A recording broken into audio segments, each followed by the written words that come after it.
नमस्कार मंडळी. आजचा ब्लॉग बघा.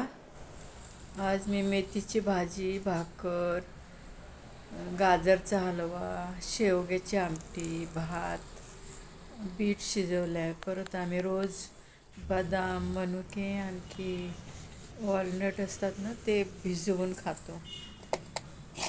कधी वेगवेगळं खातो असे ड्रायफ्रूट. मेथीची भाजी मी निवडून घेतली, एकदम कवळी आहे.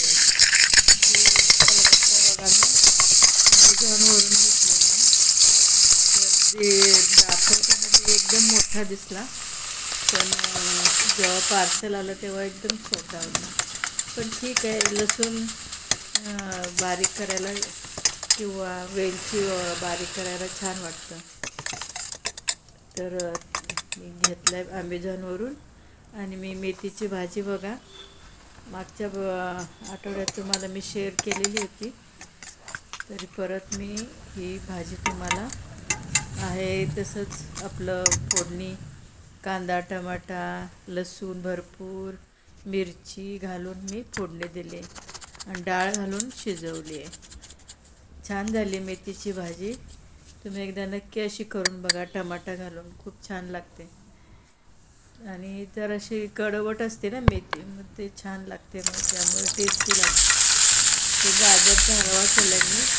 2-3 गाजर मी मोठे मोठे ठेवले होते, ते वरची साल काढले, आणखी देठ काढून मी किसून घेतलेत. आणखी किसून झाल्यावरती मी तुपावर फ्राय केलेले.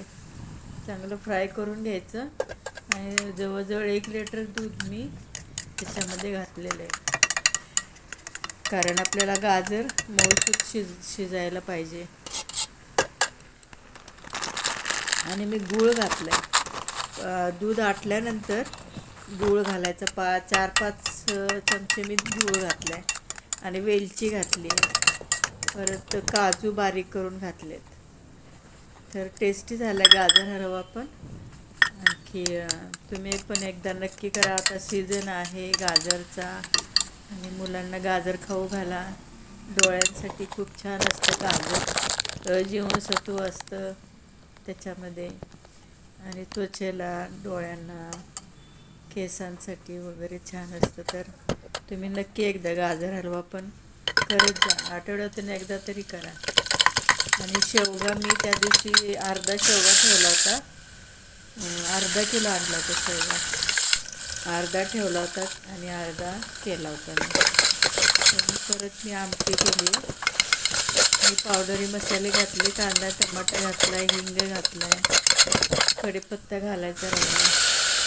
शेवग्याचे शेंगा मी सोलून घेतलं, फ्राय केलं. आणि तुरीची डाळ पण मी ही घातली, भिजत घातली होती, कारण लवकर शिजण्यासाठी. आणि 2 ग्लास मी पाणी घालून कुकरला 2 शिट्ट्या दिल्या, आणि शेवगा खूप मऊ होऊ नये म्हणून. आणि छान झालं शेवगा पण. कशी वाटली आजची रेसिपी? लाईक, शेअर, सबस्क्राईब करा.